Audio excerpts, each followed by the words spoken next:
Hello and welcome to Global Eye. I'm Parikshit Luthra. The top story we're tracking this evening. US President Donald Trump called Prime Minister Modi and wished him for Diwali. Indian Ambassador to US Vinay Quatra met Trump at the Oval Office and extended his greetings to the president. Indian origin CEOs, including CEO of Adobe, Shantanu Narayan, were present at the celebrations. Addressing reporters, Trump confirmed that he spoke to Prime Minister Modi and they have a very good relationship.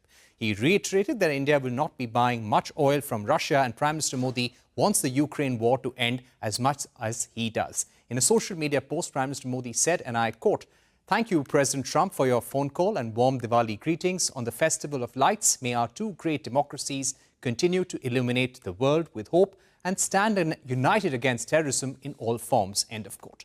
Meanwhile, both nations have had positive talks on the proposed trade deal. Sources have said that India and US are discussing final contours of the trade agreement and are looking for an ambitious trade deal.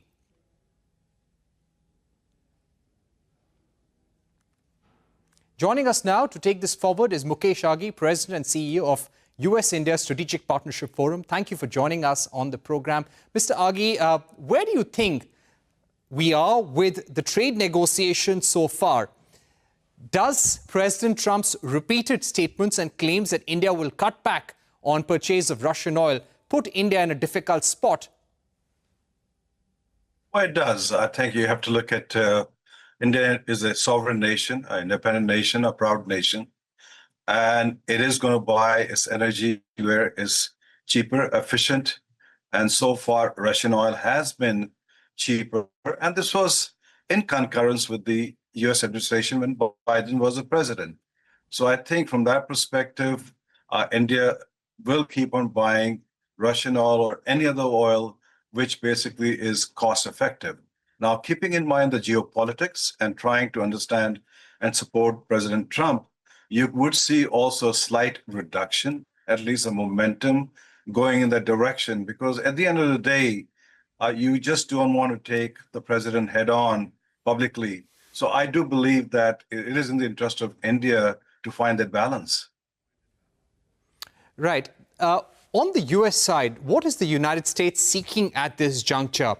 Are we done with the negotiations so far? Has the deal been agreed upon, or are we yet to reach a landing point? I believe they have made a lot of progress. In fact, the Indian trade negotiator just left Washington, D.C. back to Delhi itself. And the contour of the deal is more focused on everything written, so nothing changes as we move on.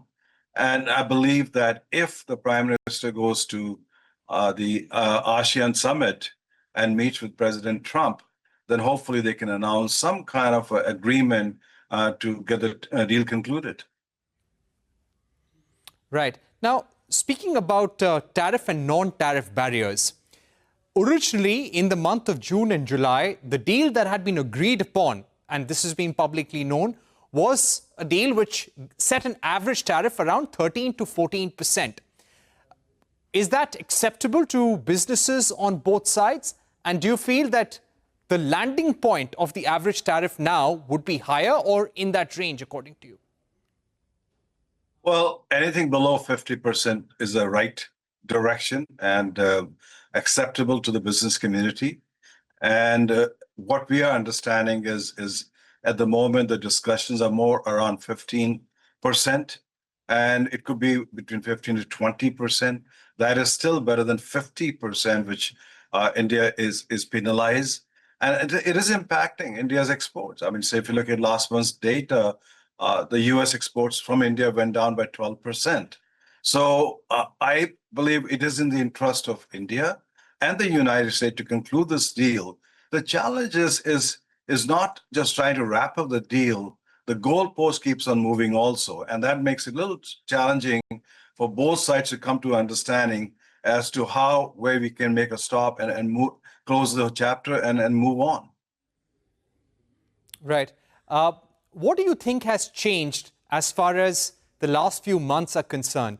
We were looking at a point when things had hit rock bottom with the India-US relationship. Things seem to have revived and are now on a positive trajectory. Is there any more demand that the United States has made of India? No, I think you have to understand the temperature has come down.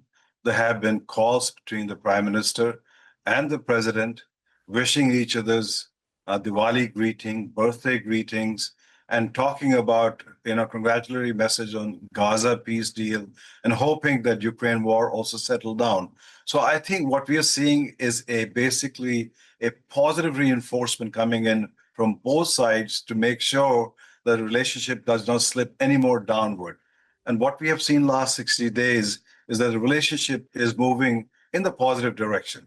And I've always said that the relationship between the two countries is not just about tariff. It's about geopolitics. It's about bigger, broader trade itself on the technology side, people to people. And we have over 300,000 Indian students studying here, contributing to the local economy itself. So I would say that, yes, tariff was highlighted, but that will come to some understanding because both countries realize that they are democracies. They need each other's in a very turbulent world. And we have strong leaders on both sides which would like to steady the ship between the two countries.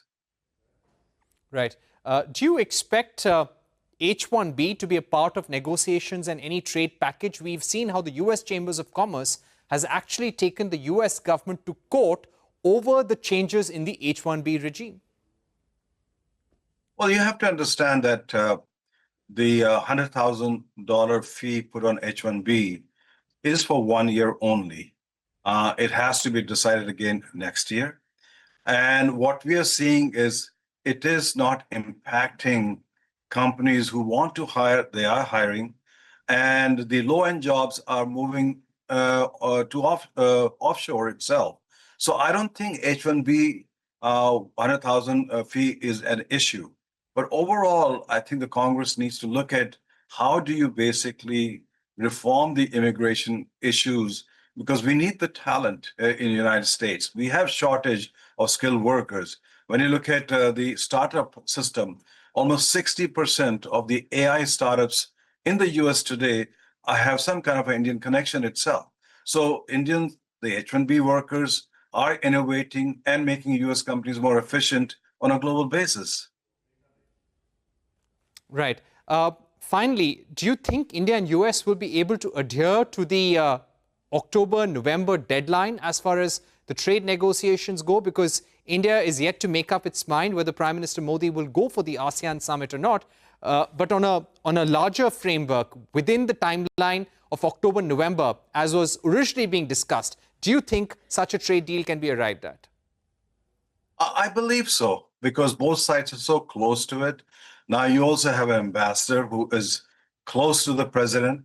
And I think one of the first accomplishment would be his closing the trade deal.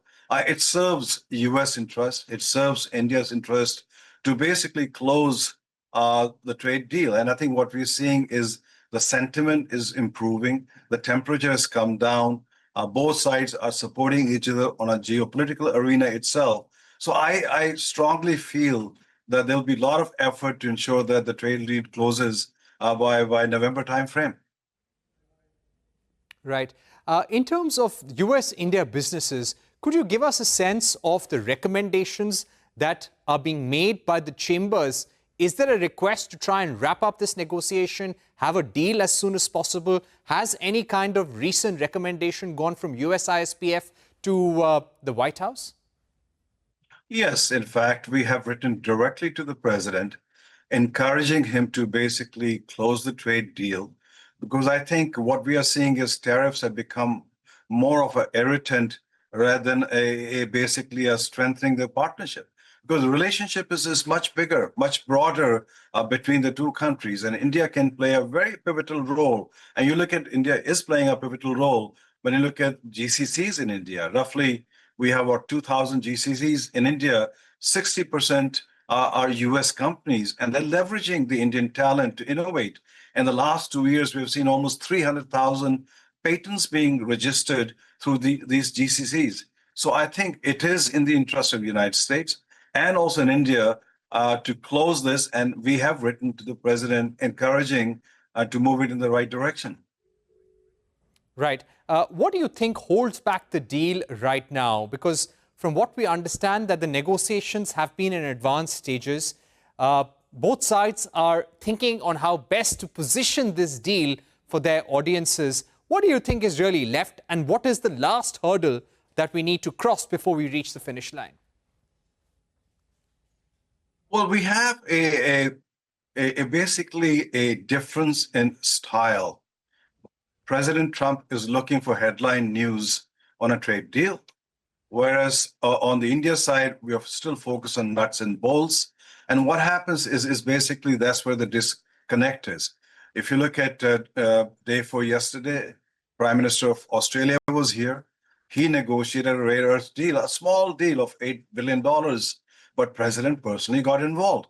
So I think it's important to understand that President wants some kind of a headline news to announce the deal. And that's where I think we're missing the packaging. And that's what needs to be worked upon.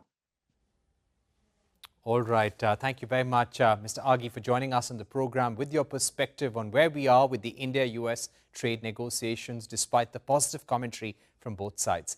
Time for a short break, but coming up, with US President Trump saying that India will stop buying oil from Russia, how will India balance its relationships with both Russia and the United States? A special discussion with Kaval Sibal, former Foreign Secretary, when we return.